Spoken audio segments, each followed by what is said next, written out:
We did attachment for this batch. Did we do characteristics? I think I did with you all. So today we have to start with parenting. Okay, so we have to start with parenting. So this comes as a part of attachment theory. So you all learn that what attachment is and how the attachment between the infant and the immediate caregiver has an impact on the survival of the child when he becomes an adult and etc. So here we are looking at the importance of parenting, right? So all parents have their own parenting styles. According to Kimberly Kopko, they are based upon two factors, two aspects. The first one is control and warmth.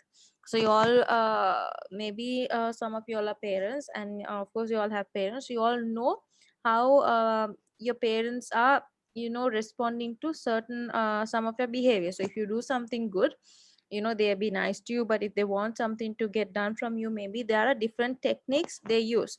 So each parenting style is different from one to the other. Okay, so we probably will have to compare and see how our friends parents behave with them, and then see how what kind of techniques our parents use on us.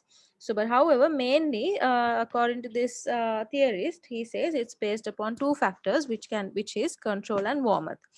So parental control, that means here A, refers to the degree to which parents manage their children's behavior. So control means you all obviously understand when someone tries to dominate us. Even for a fact, no one likes to be controlled by anyone.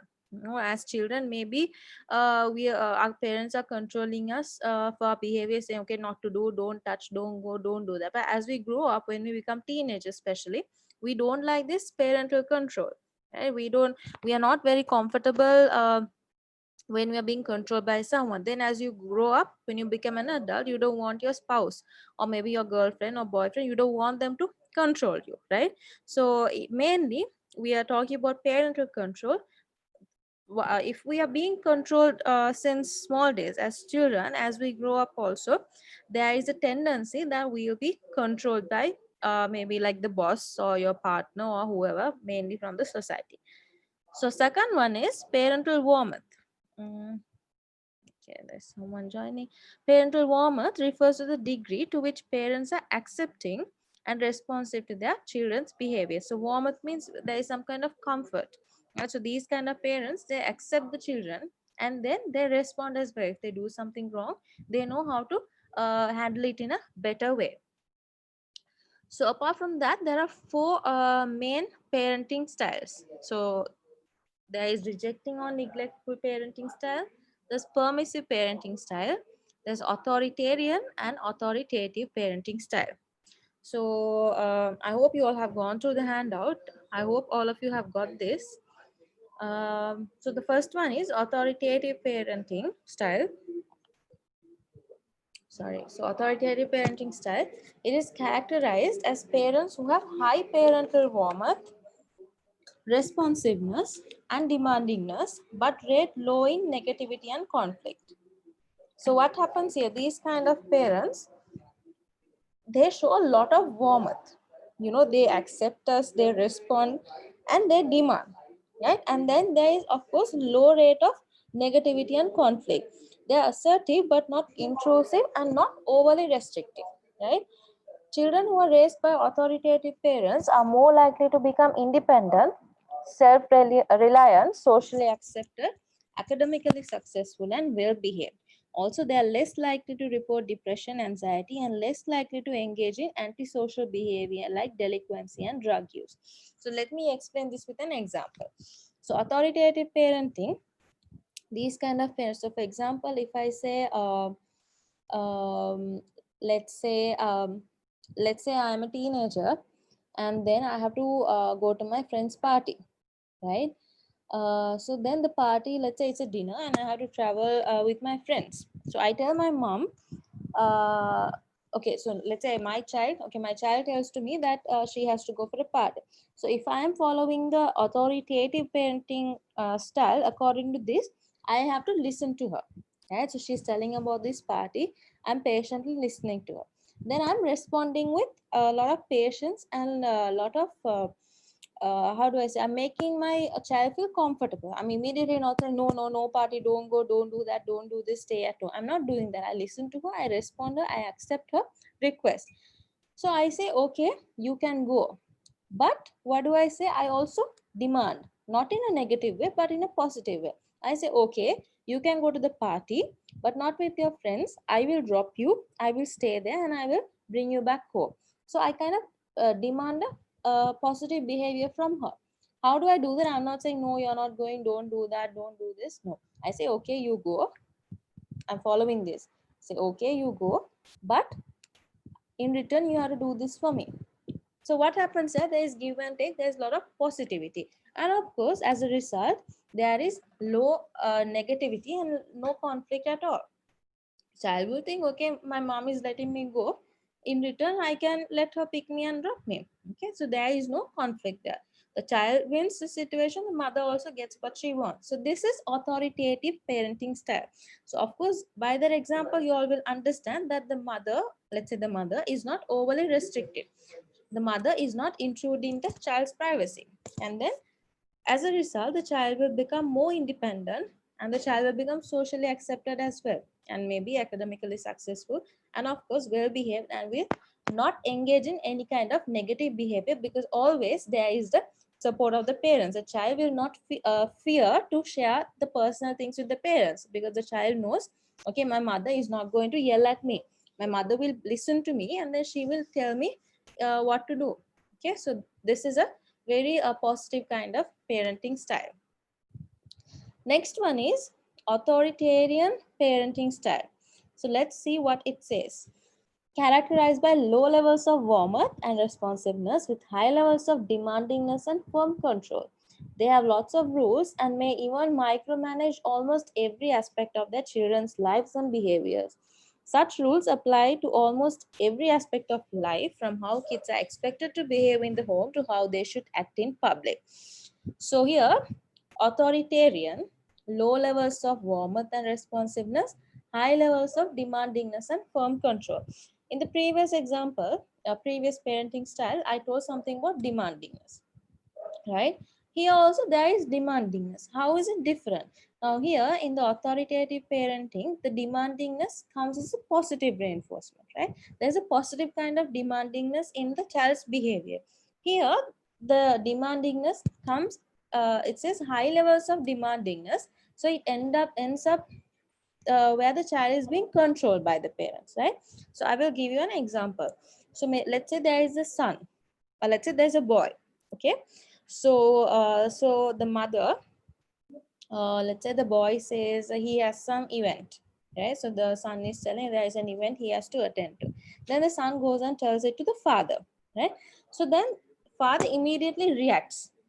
Father doesn't even listen to the whole. The son says, Dada, I have to go to my friend's party. The father immediately reacts and doesn't even ask where is the party, whose party, what time, where, nothing. Immediately reacts and responds in a harsh way to the child and says, no, you're not going, you're staying at home. That time, you're staying at home and you're going to study for 2 hours, right?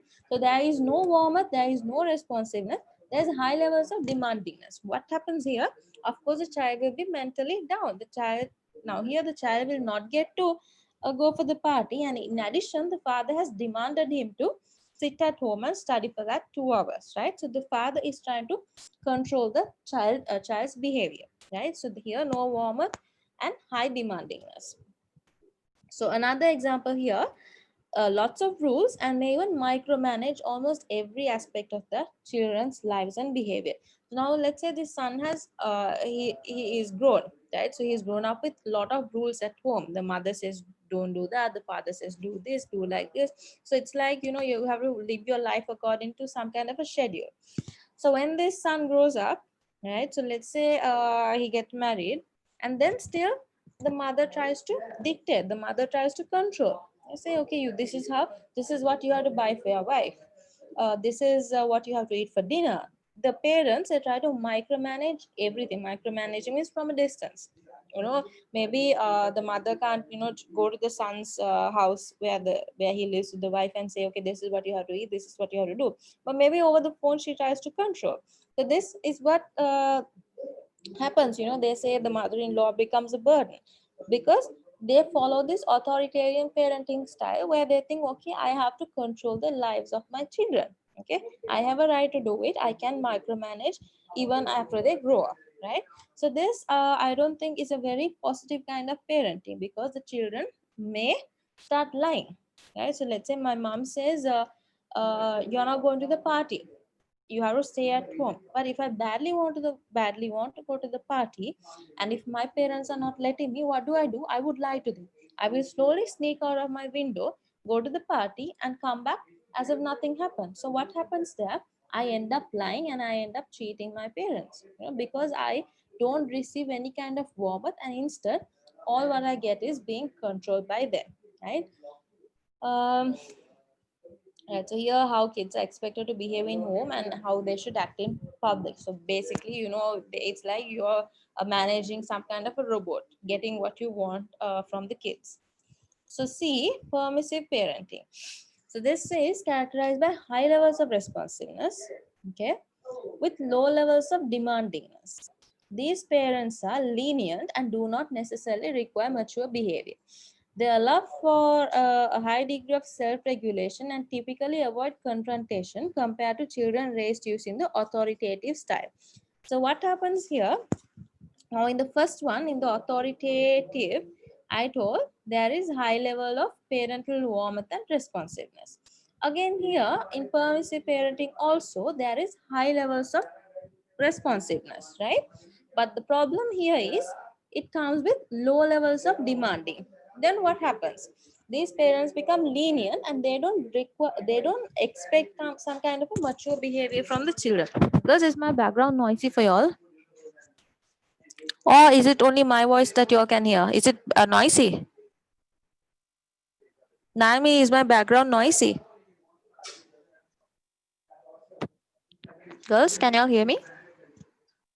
Because I can't hear y'all. Naomi is talking, but I can't hear her. Is No, my your background is not noise. not Your noisy? voice is not. Okay, thank Yeah. you. Okay. So here, high levels of responsiveness and low levels of demanding. So what happens? Let's say I go to my mom and then I tell her, Mama, I discuss with to her about, let's say, the same party incident. So I go and tell her, okay, Mama, I have to go to a party. Then she responds, okay. She asks whose party. Then I say, okay, my friend Amanda's party. So she responds to me with a lot of warmth. She says, okay, darling, you go. I will buy you clothes, that and this, and like gives a lot of positivity. She says, okay, go, and she hugs, and but in return she doesn't demand anything from me. So what happens here? Just because my mom says, okay, go, I can take advantage of it. I don't have any boundaries or guidelines, and my mom doesn't expect any kind of mature behavior from me. So maybe the party ends at 8, maybe I will stay back till 9 or 10 because my mom doesn't question me. And she will, even if I go home at 10 o'clock, she will accept me with a lot of warmness. Warmth, not warmness. With warmth, because I know she's not going to demand. Let's say I come home at 10, she will not tell me, okay, she will not scold me, she will not question me, why are you late, and she will not punish me for that. In return, maybe she will make me a cup of coffee and say, okay, go to bed and sleep. So what happens here? This, then the child's life become, it will be without discipline, right? There is no proper guideline, and the child will do whatever he or she wants at whatever given time. And maybe because the child knows that the parents are not going to punish them, they can end up doing wrong things as well. They know, okay, it doesn't matter, her mom is not going to scold me, she's not going to demand a good behavior from me. Even if I hit a child in my school, my mom will not demand me to correct my behavior, she'll be okay with it. So there is no problem for the child. He or she will grow up without having a disciplined life, right? So okay, so this is what happens here. You're giving too much permission, being too much lenient with the children. That is also not a very good thing to do. Finally, the D, rejecting or neglectful parenting. It's a final category characterized by low levels of, where is it? Sorry. Final category, characterized by low levels of demandingness and responsiveness. So here there is no warmth, no control. These parents are typically disengaged in their child's lives, lacking structure in their parenting styles, and are unsupportive. The children in this category are typically the least competent of all the categories. So what happens here? Let's say, what do I say? Let's say I fell, and let's say I had a fight with my friend, and then I injured my hand. Okay, so I come and tell it to my parents, so they don't respond, right? So they're like, oh, whatever, may, okay, it's okay. So they just don't respond. There is no warmth. So I'm bleeding, and uh, I'm crying. So they're neglecting. So just as a result, as there is no response and there is no warmth, what happens? They don't demand as well. They will not care the pain that I have. So they will not say, okay, don't fight again. They will not say. I can't expect them to say that, because in the first place they haven't listened to me, they haven't accepted my problem, they haven't responded positively, there is no warmth. So how do I expect them for advice? They will not demand any kind of positive behavior from me. So of course these kind of children are neglected by their parents. The parents have basically rejected uh, the behavior from them. They are not being supportive, and the parents are, of course, they don't care for these children at all, right? So this is the final category, where the children who are raised by the parents having these kind of parenting styles, they are known to be least competent. Maybe they don't end up being successful in life because they don't know what to do, they don't know what is wrong, what is right, they were never taught, right? So these are the four kind of parenting styles. Anything that you all didn't understand? Anything you all want me to repeat?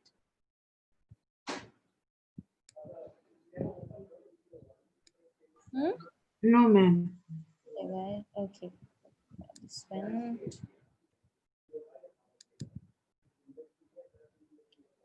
Okay. Sorry. You all can't see the screen, right? No.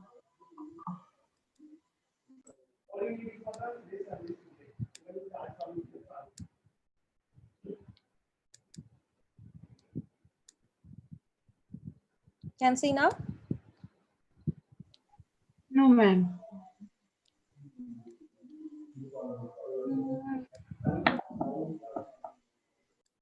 Now can see, right? Yes. Okay, great. So you all said you all don't have questions on that. Then I will move on to the next topic. So mother and father factors, right? Just as how the mother is important in the early stages of the child's life, role of the father is also important, right? So parenting roles in child development have typically focused on the role of the mother. Yeah, so that is what we've been learning. How when the mother is attached to the child, how the child is responding, and how in the absence of the mother, the child is responding. So we have learned all this through the experiments and the theories. So I hope you all have watched all the videos that I requested you all to watch, and I also hope that you all are ready to explain me about the Harlow's experiment. So I will ask one of you to explain it later. So yes, along with the mother, we have to look into the importance of the role of a father in the child development as well. Okay?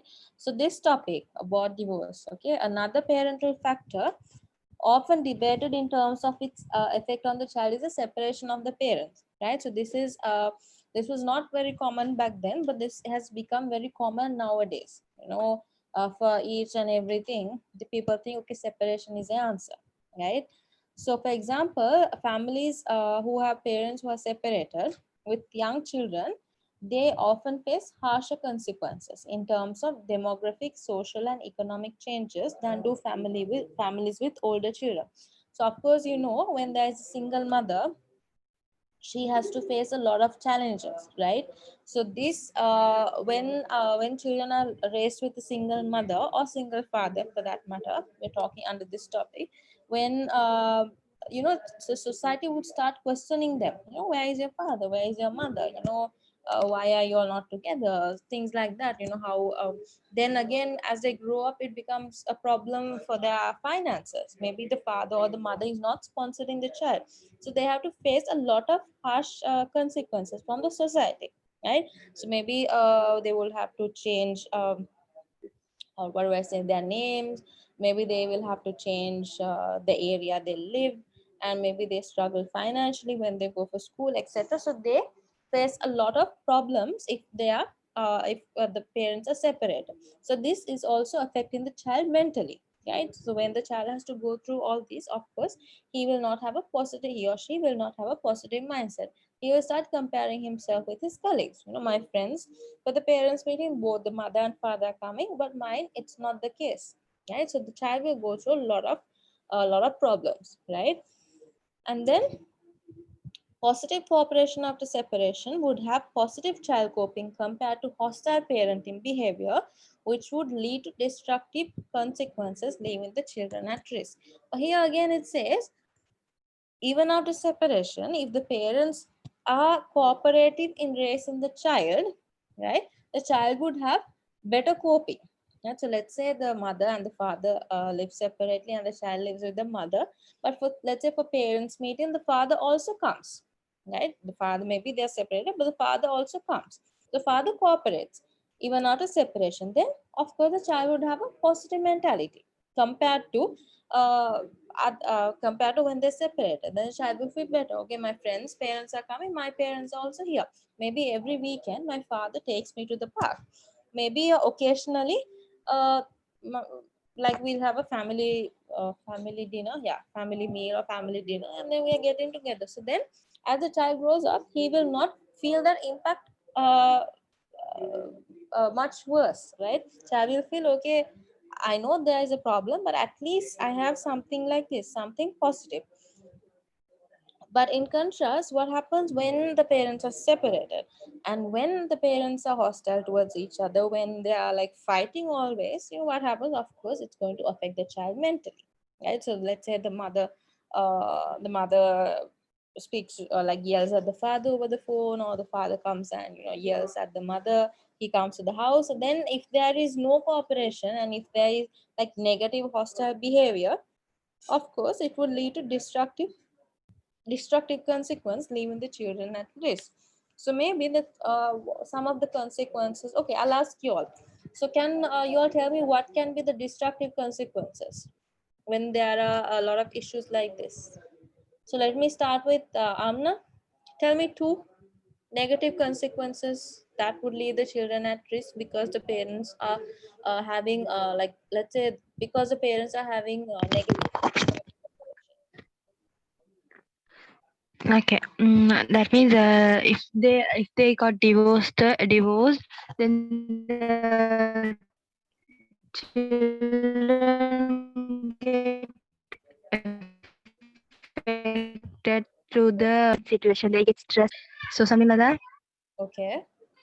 So you are saying they'll get stressed. I want another negative No, consequence. they will get stressed in the sense, they will think that if they see others with the two parents, the parents was there, and I Yeah. have only my mother.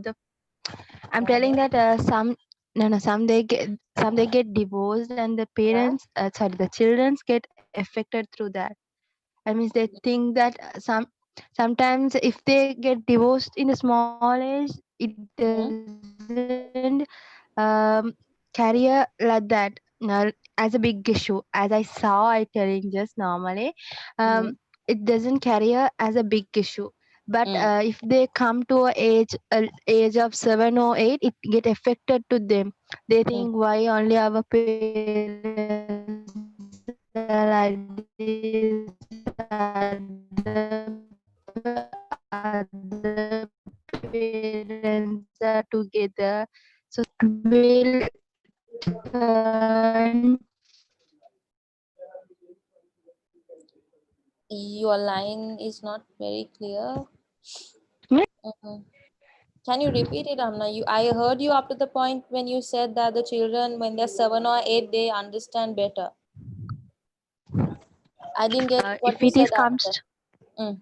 Okay, if they come to a maturity, that means after 18 they know this is reality and this is the problem. But if they Okay. are small, if they are small like 7 or 8 years, they get affected because by only my parents are separated, other parents are together, so they and it will be okay.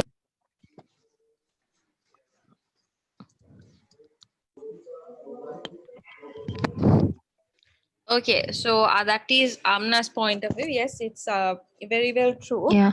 So when they're small, they don't know the gravity. You know, they don't know, like when they're really small, they don't know the kind of impact. But as they become like 7 or 8 or 10, they start being exposed to the society. They would start comparing, and then like you said, maybe when they grow up, when they become teenagers or adults, they understand. Okay, this is not that happened only to me. They understand this is common among the society. Is that what you said, Amna? Correct me.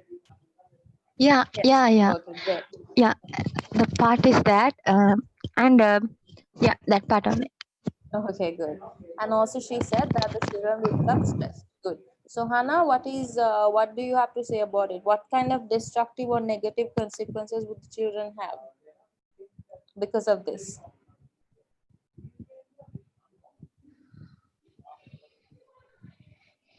Mm, okay, Madhusha, do you want? Okay, Hannah. Yes, Hannah, tell me. Hannah, tell me. Mm, I don't have any ideas. Mm, okay. Okay. Example. Now, let's say the mother and father they're fighting, right, in the presence of the child. What would go to the child's mind? Anna.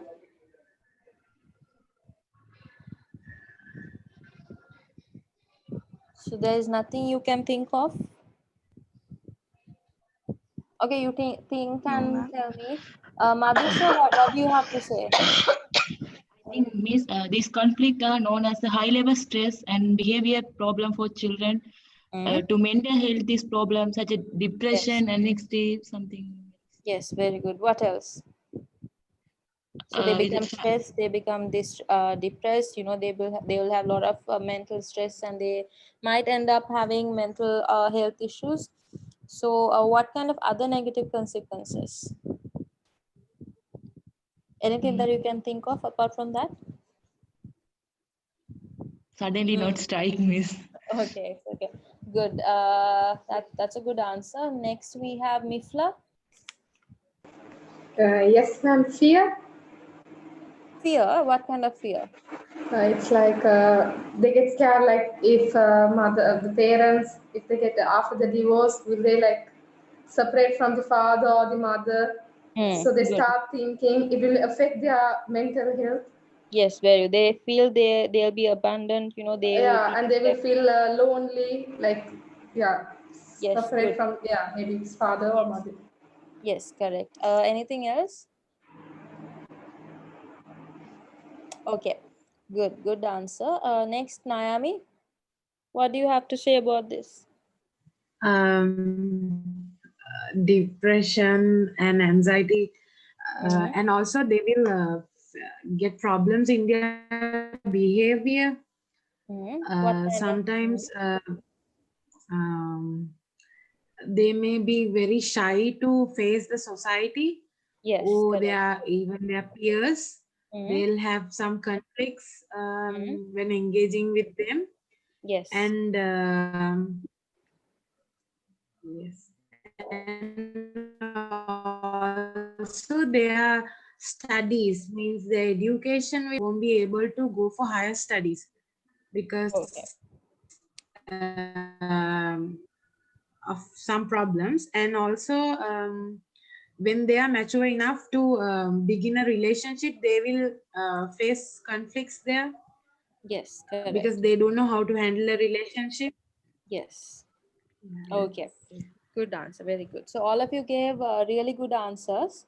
So yes, whatever you all told are correct. So I also would like to add some. So now when they constantly see conflicts between the parents, they will start having trust issues, right? So when the child says, okay, this is how my parents are, maybe this is what marriage life is. So maybe the child will, when he grows up to become a teenager or an adult, he or she would not want to commit into a relationship. So they'll think this is what I can expect. Why should I put myself into trouble? My parents, I love them a lot, but this is how they've been behaving all my life. I've seen them fighting, separating, constantly, maybe like uh, being exposed to domestic violence. So there comes a lot of fear and frustration as well.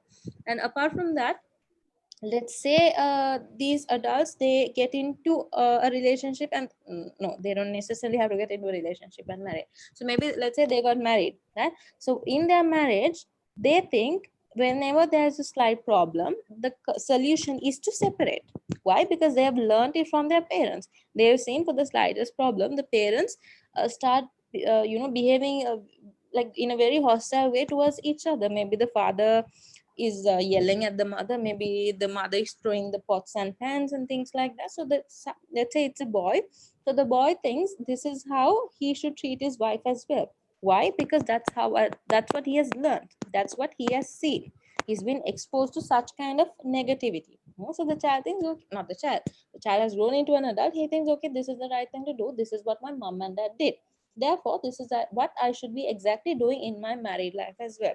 So this small thing, it's not a small thing, but this kind of exposure, it has a larger, greater impact in the child's mind. The child can become stressed, it can affect the studies, it can affect the child's relationship with the friends.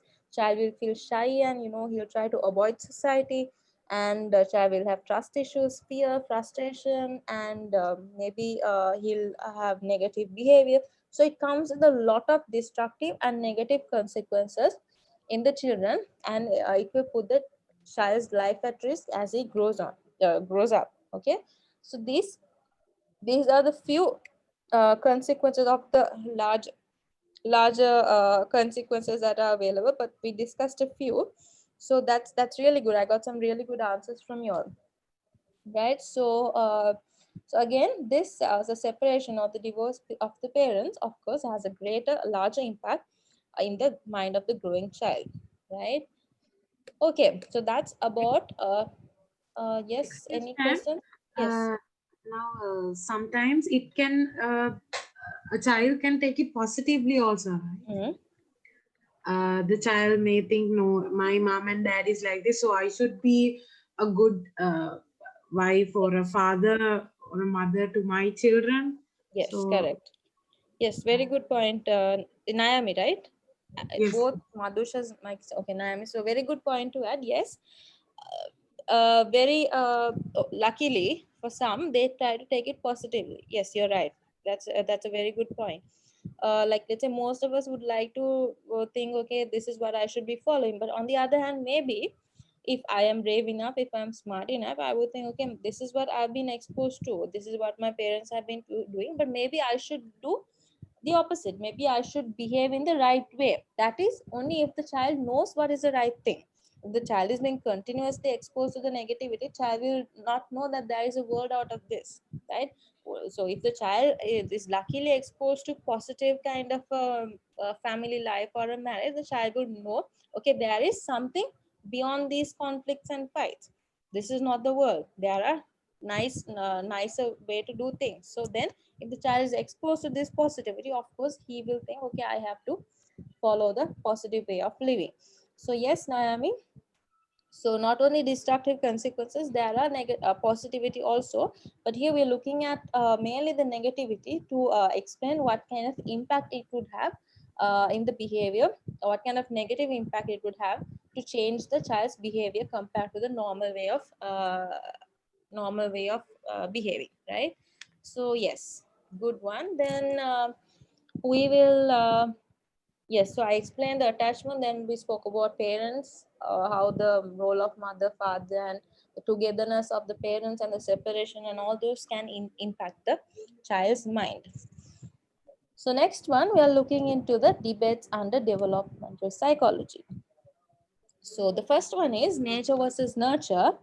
Second one is continuity versus discontinuity. Third one is stability versus change. So first one, so this is like one of the major debates in psychology. Okay, so I think I would have done this with Naomi. So I would like to ask Naomi what nature versus nature means. So what is nature? Just tell me what it means. Nature is in this debate. Naomi, I've done this with you, right? Yes. Yes. So what is Nature is nature is what it's like natural. It's like influenced by genetics Okay. of Nature is like newer earlier. biological. I can't hear you, Naomi. Hello. Yes, now tell me. I can hear. So you said nature is something influenced by genetic, okay. logically, Good. Yes. and the nurture is something. It's not the nature. Okay. Of course, it's The not the nature. external thing. Okay, good. I'm glad you remember because we did it like many months ago. So yes, you're right. Nature means not the neuralian nature. So by nature, we understand, okay, it's the environment and it's the surrounding, right? So here the nature means the biology, the inside of us, right? So let's say, for example, here, this is only the debate I'm referring to, right? The terms. So nature, let's say I'm a very rude person, right? Then I go and fight with my neighbor, right? So then my mom tells to my sister that's her nature. Her nature is to fight with people. You know, she would say that's my nature. So what does she refer by saying that it's my nature? She says that's my way. That's what I am from inside, right?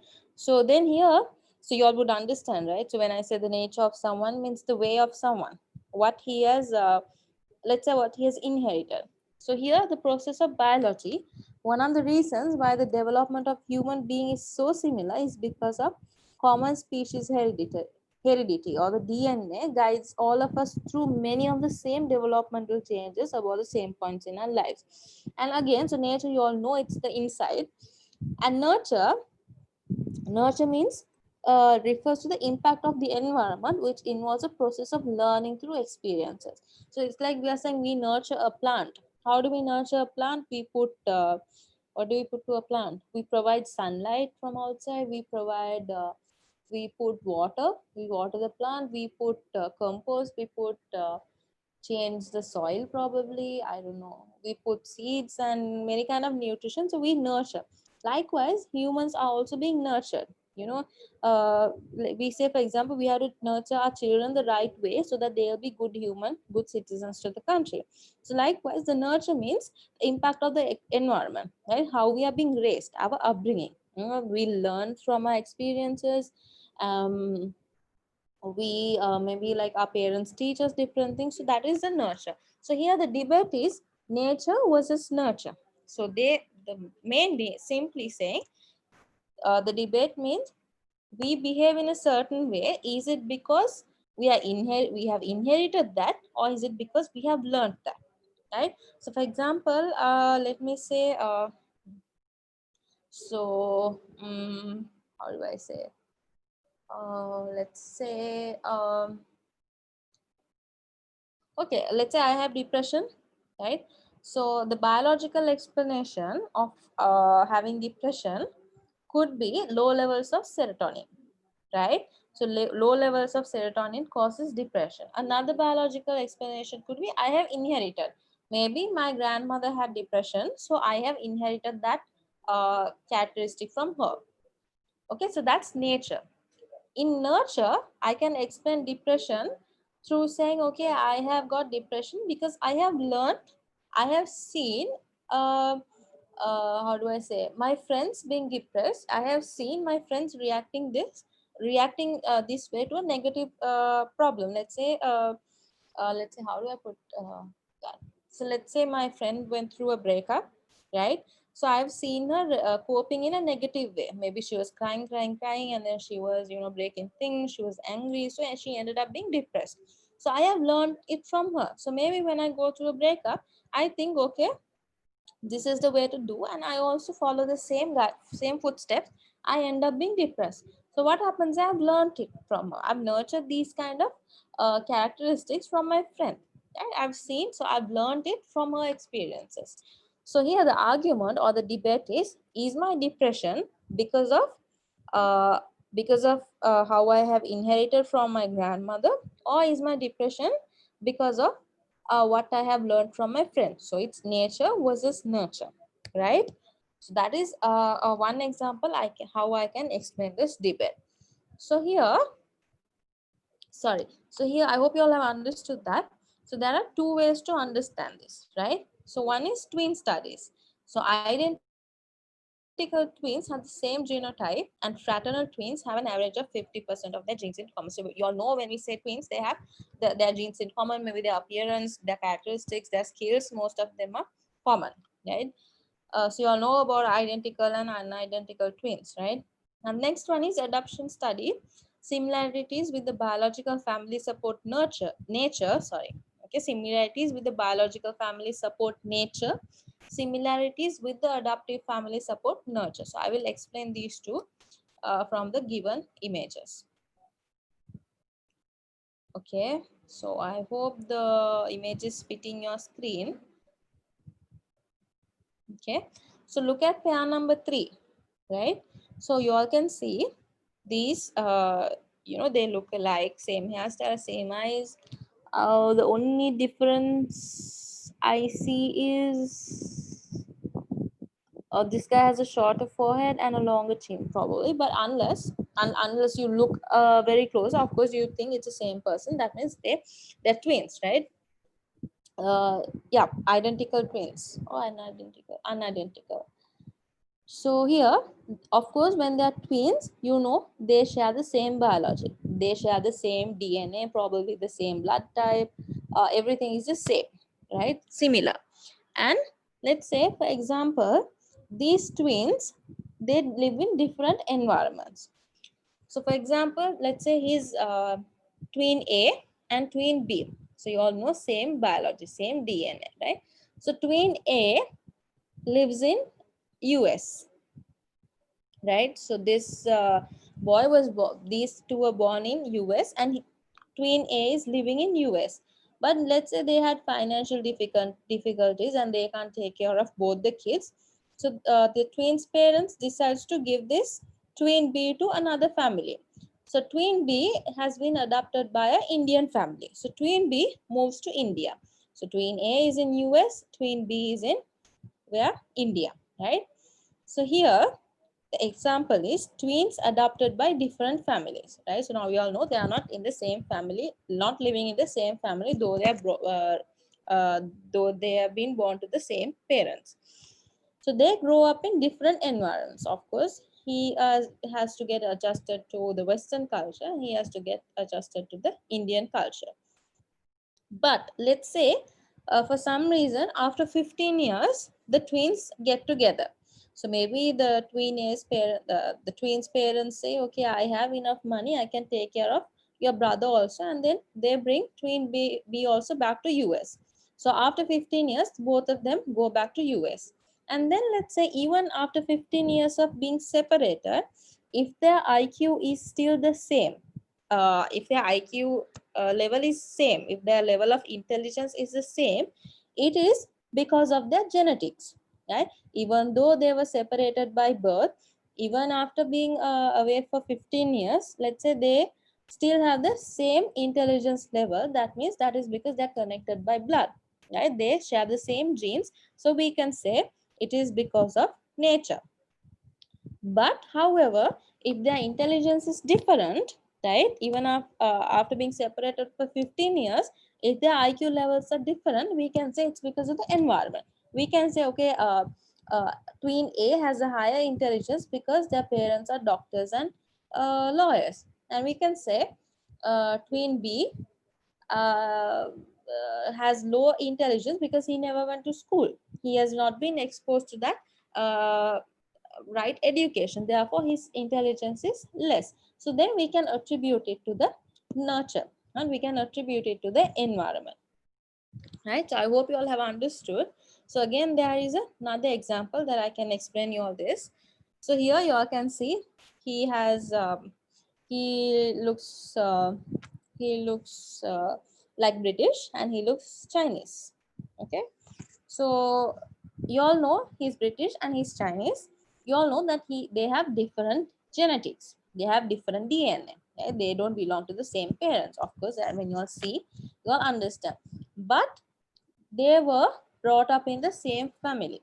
Okay, so let's say A and B. I hope you all can see where I'm pointing. So the British guy is A, Chinese is B. So A and B were adopted by the same parents.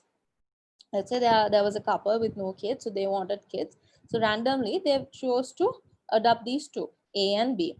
So let's say if their intelligence is same after 15 years, right? If their IQ level is same, that is because they have got it from the environment, right? So maybe the parents put them to the same, maybe the parents, let's say for example, Oxford, maybe the parents send them to Oxford. So by learning, they are being exposed to the right education, they acquire this intelligence. So they have learned the same thing. Therefore, their intelligence is same. So we can attribute it to the environmental factors. That means the nurture. They have been nurtured the same way. But most likely, if the intelligence is different, of course we can say, because they are not related. Maybe A has a high IQ and B has a low IQ. Of course, even though they are adopted in the same family, they will not have the same IQ. Why? Because they are not connected by blood.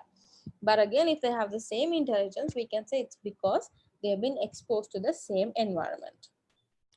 So are those two examples clear for you all? Yes, ma'am. Okay, perfect. So twin studies are used to help us answer the question of nature versus nurture. Because identical twins share the same genetic makeup, we can assume that differences between them are due to the environmental factors, right? So you all know twins, they have some similar characteristics. Some of them can roll their tongue. They have the same eye color, same hair color, same skin color. Okay, all those because of genetics, right? And then again, if they have differences, maybe because they were exposed to different environments, right? So that is clear. And the second not argument, second debate is continuity versus discontinuity. Okay, think about how children become adults, right? Is there a predictable pattern they follow regarding thought and language and social development? Do children go through gradual changes, or are there sudden changes? So of course, when we think how we have become adults from being children, we know that it's like a progress. It's like some graph.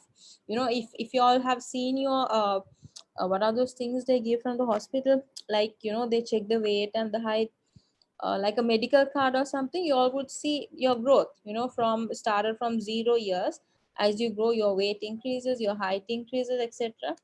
So I'm highlighting, like it goes like this graph. Yeah, so it's not like an overnight process. Not like we became an adult today by being a child yesterday. It's a process.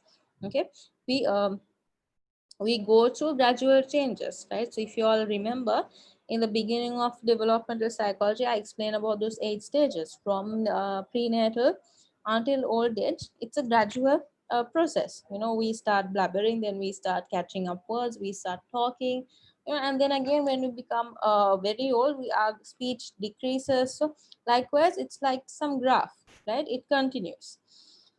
So normative development is typically viewed as a continual and cumulative process, right? The continuity view says that change is gradual. Children become more skillful in thinking, talking, or acting much the same way as they get taller, right? So continuity or normative development means it's a cumulative process. That means we go through a gradual change, right? Children their cognition, their social aspects, everything is, sorry, hold on.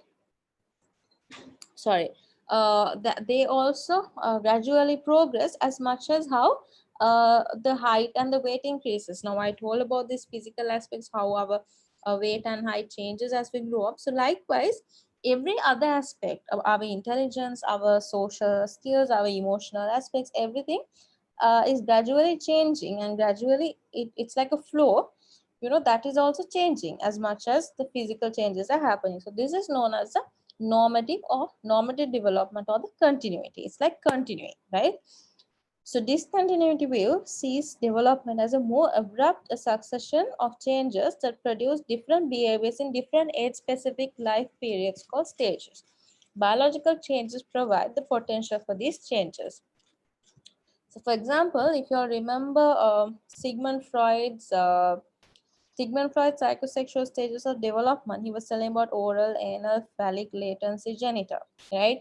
So there he said, if you don't successfully complete the oral stage, you cannot move on to the anal state properly, right? So that means a discontinuity. And there is obstructions in between. So that here again, discontinuity view says, if you don't have a normal flow, then it can have problems in your behavior. So for example, how do I say, let's say the weight, if the child in the first 5 years, if the child's weight has been increasing 5 kilos per year, you know, there is a gradual progress, gradual change. But suddenly, if the weight keeps dropping from, you know, 3 kilos to a year, then 2 kilos, likewise, if it keeps dropping, then there is no continuity. That is known as a discontinuity. You know, there is a abrupt, you know, a succession of changes that produce different behaviors, right? So that is not the normal behavior. So that is known as discontinuity. So that explains the continue versus discontinuity. Again, this can explain the normal behaviors versus abnormal behavior, right? Right. So finally, yes, finally, the stability versus change, this last debate. So this stability implies personality traits present during infancy and endure throughout the lifespan. In contrast, change theories argue that personalities are modified by interactions with family, experiences at school, and acculturation. This capacity for change is called plasticity. So plasticity means the ability to change. So what is explained here?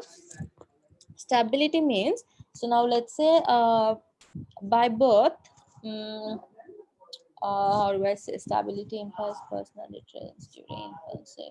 So let's say when I'm small, I am a very calm and friendly person, right? So this stability, this view says, when you grow up also, you will end up being a calm and friendly person. So whatever I have got, whatever the personality traits that I got that have been present during my infancy, during my childhood, I would have it throughout my life. So if I'm an angry person, all my life I will be an angry person. So that's stable. Or if I'm a friendly person, I have like nurtured that characteristic, and throughout my life I am a friendly person. In contrast, they argue, a change theorists say, this is not stable. These characteristics are not constant. It can change as you grow up, right? When you interact with your family, whatever the experience you get from school, you know, whatever you get from your culture or your country, we change. You know, our behavior change, and we adjust and adapt to different changes, different external factors. So change theory says, no, just because you were calm and friendly as a child doesn't guarantee that you will end up as a calm and friendly person, calm and friendly adult. Though you are friendly as a child, when you grow up, you can become an aggressive person.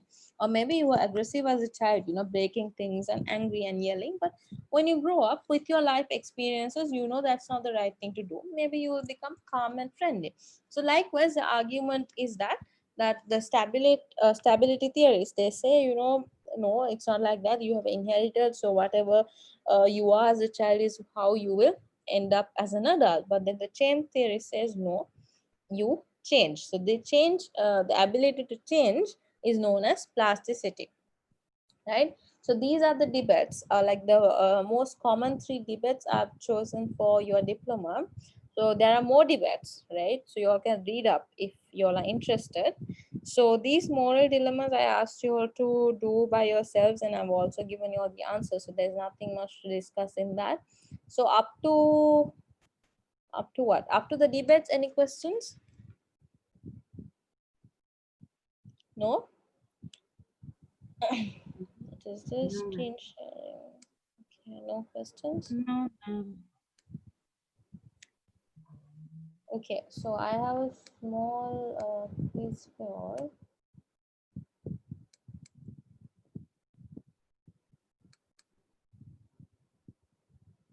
Can you all see this? Okay, it went, sorry. So Yes, this ma'am. is, yes, so this is related to your attachment theory, okay? So see, you all don't have any questions up to what I explained, right? So we are done with developmental psychology. Any questions from the previous weeks, you all can ask me now. So meantime, a small quiz for you all. So here you all can see 2 ladies seated and there's a small kid playing on the ground, right? Question is, who is the mother, right? So take 2 minutes and think of the answer, and I want at least 2 explanations to back up your answer. So if you say she is the mother, why do you think she is the mother? If you say she is the mother, then why do you think she is the mother? Think and tell me what the answer is and give me two explanations. So once you all are ready, just let me know.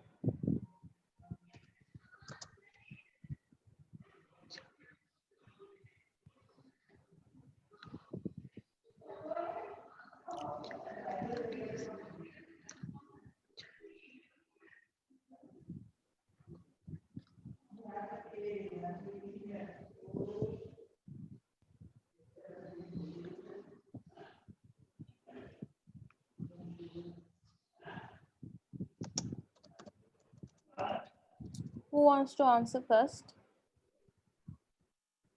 So you all, I hope you all have watched Harlow's experiment. Hope you all have watched the strange situation experiment. So based on whatever you all have learned with me, any guesses? Who is the mother here? Can I start with Madhusha? Your mic is. I think Miss green dress lady, because child is see the mother face. Mm-hmm.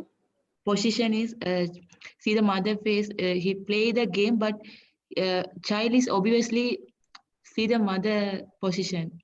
Mm-hmm. So I think green dress lady. Okay, so you think because the child is turned towards the mother, that's Yeah. the green lady. Okay, Naomi. Uh,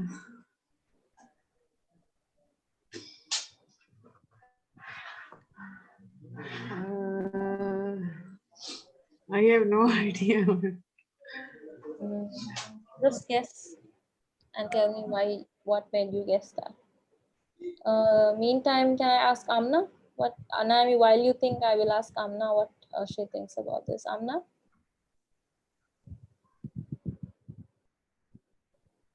Yes, ma'am. Yes, tell me. The same answer is that green lady, I guess. Green dress lady, sorry. Okay, why do you think?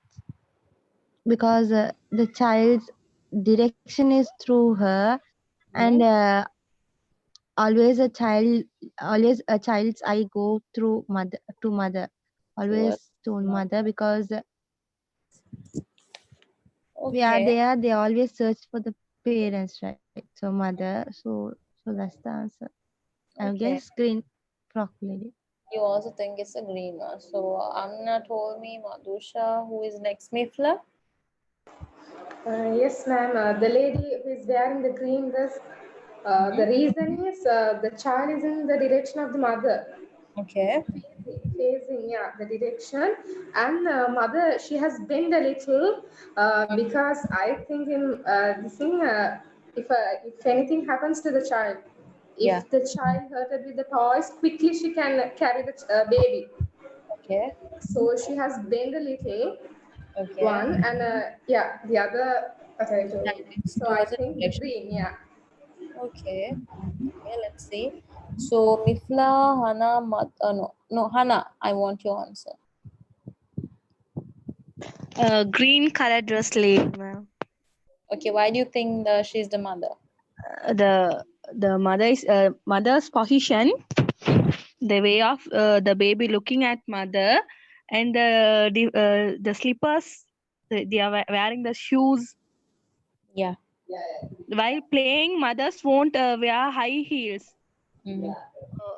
Only wear like shoes only. Okay, so you think the way the mother has dressed and the child turning and the mother's position, no? Yes, and mother sitting Sitting way of posture. sitting. Yes. Okay. So finally, we're coming back to Naomi. Did you think of something? Everyone said the answers. So you have nothing to add? I also think the green color. Okay, Lady. you also think the green. Okay, yes. So the answer is correct. It's the lady on seated on the left side, the one with the green dress. So yes, all of you gave the right answers. So here you all can see, of course, the child is seated towards the mother, right? So which means, like you said, the child wants to, feel the presence of the mother. You know, if the child is facing the back, he or she will not know that the mother has left or not. Child will not feel comfortable. So if you all can remember the 4 characteristics of attachment, the safe haven, proximity, maintenance, and everything, child will of course be seated towards the direction of the mother. Right? So continuously, maybe every few seconds, the child looks if the mother is present. So then here again, some of you all said the mother's position compared to this lady who is relaxed. She's very relaxed, seated towards a chair, keeping her back towards the chair. She's very comfortable and relaxed. So here, this lady, she is bent forward. She's bent forward towards the child. And of course, like you said, maybe the mother shows kind of a desire to protect the child.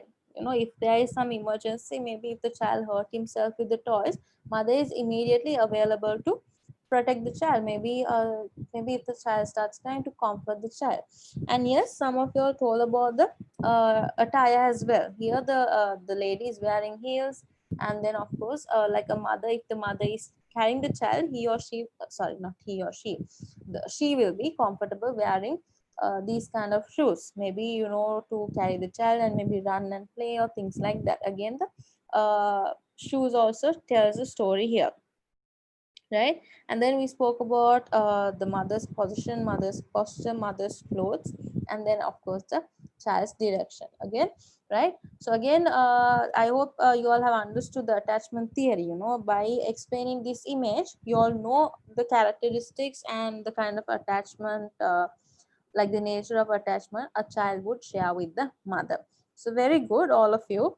Again, this is apart from learning theories and experiments, this is like, let's say, it's common sense. We know what kind of a relationship a child would share with the mother. Again, but in underdevelopmental psychology, it is explained through these theories, and I hope you all will remember these things better when it comes to the exam as well, right? So there are set of mm, okay, so there are a set of questions that I am not in any one of your WhatsApp groups, so I will maybe send it to Arsha, and then she will send you all the mock questions for developmental psychology. So once I have sent it to you all, maybe within a week, I will want you all to write the answers and email it to me. So I guess Naomi would have done that. So apart from Naomi and the old batch. Yes, so apart from batch 11, the batch 12, I want you all to answer those questions and send it to me within a week. So if I, let's say, send it tomorrow, I want it like, what day is it today? Monday. So I want it by next Tuesday. Okay. So, I plan to start human brain and mind as well. So let me give you all a small introduction into that. Here you can see brain structure and mind. So I will send this handout as well. So we will start this today and we will continue this lesson next week. So the new batch, the reason why I am starting these modules for you all is because now there is batch 11 and batch 12, you all are merged, right? So I want to finish the remaining modules for the batch 12, right, since it's merged. So the remaining modules that I'm doing for them, I will do it in the beginning for you all. And once we have done with the common modules, then I will start with the modules that have been left for you all. So probably like the initial modules, which you all haven't done, right? So we will continue this way. We'll do the common modules since your batches are merged until batch 11 is done, right? So here we are learning about the brain, human brain. So some of the brain facts. Brain consists of 78% of water, right? And then there's 12% of lipids, fats, 8% protein, 1% carbs, and 2% soluble organics, and 1% of salt. 78% there is water. And then 10 seconds is the amount of time until unconsciousness after the loss of blood supply to the brain. So if you all remember, I don't remember the name, like few months back, where this whole Black Lives Matter campaign came up, there are also the police officer, kind of strangled or pressed against the neck of that man. And then in a few seconds, immediately, he lost the blood supply and then he became unconscious, he died, right? So it's only up to 10 seconds that it takes for us to lose our life after we become unconscious if we lose blood supply to the brain, right? So the slowest speed at which information travels between neurons is 266 miles per hour, that is 416 kilometers per hour. Miles per hour, yeah, mph, I guess it's miles per hour. Then how does it become kilometers? Yeah, correct. So the brain can stay alive for 4 to 6 minutes without oxygen. After that, cells begin to die. And then more electrical impulses are generated in one day by a single human brain than by all the telephones in the world. So we have more current generated in a single day compared to all the telephones in the world. How much does human brain think? Right, so they say on average we have 70,000 thoughts going on in our head, right? So it might seem impossible, 70,000 thoughts going in our head. No, but yes, they say on average we are going, sorry, there are 7,000 thoughts that's inside our head on a given day. So probably, for example, maybe when I say I wake up, then I think what to do for the day. I think what to wear. I think what to eat. I think what to do, what to do next, what TV program to watch, what lesson to teach today, whom to call. So all these are different thoughts. So maybe right now you all are thinking of the lesson. Then again, maybe you all are thinking, okay, what to have for dinner. Then after that, maybe you all are thinking how many COVID patients have died today, how many have recovered. So all these are different thoughts. Without we even knowing, we produce 70,000 thoughts on a given number of day on average, right? So again, 89.06% of people are right-handers and 10.6 are left-handers, and 0.34 lucky ones, they can write from either hand. So any left-handers here? No. Okay, so you all know it's very common, like almost 90% of the world population write from their right hand, and then there is like 10% who write from their left hand, and then a very handful of people who write from both hands. So recently, who is that actor? Okay, the Sushant Rajput, who died of suicide, they say. So he had the rare ability of writing with both hands. So he can be a left-hander or a right-hander at any given situation, right? So again, why this left hand right hand thing is mentioned here? Because it has a connection with the brain. So simply saying, you all know the brain is consisted of two hemispheres. There's left hemisphere and then the right hemisphere. They say, well, science says, if you're a left-hander, then your right hemisphere of the brain is dominant. And if you're a right-hander, the left hemisphere of the brain is dominant. So it's like a cross. You know, if you're a left-hander, it's your right brain. If you're a right-hander, it's your left brain. So this again, I will explain you all in our next lesson. So for the moment, you all know some of the main brain facts. So I will send you all the handout along with the questions. You all go through the handout and then read up. I will explain this again in the next class. So this is longer than this. Okay, it's kind of difficult to navigate. So you all will learn about the brain structure and different functions of the brain. So all this I will explain in the next class. All right. So any questions, girls, to end before ending today's class? Ma'am, what about the assignments? Naomi, yes, I told you I will get back to you. I'm so sorry. I will check with Arsha and let you know. Okay. Anyway, don't worry. I don't think you all will have to do, but let me check and I will confirm. Okay. I totally Okay. forgot. Okay. Thank No you for problem. reminding. Thank Okay, no Okay. problem. So then, since you all have no questions based on the lessons, so read up on the handout. Read the handout, and we will discuss it next week. So shall I end the class for today? Okay, ma'am. Thank you so Thank you. much. Okay, ma'am. Thank you. Thank you for joining in. So have a good week ahead. I'll see you all next week. Okay. Good night and take care. Bye. Good night. God bless. Good night, ma'am. Bye. Good night.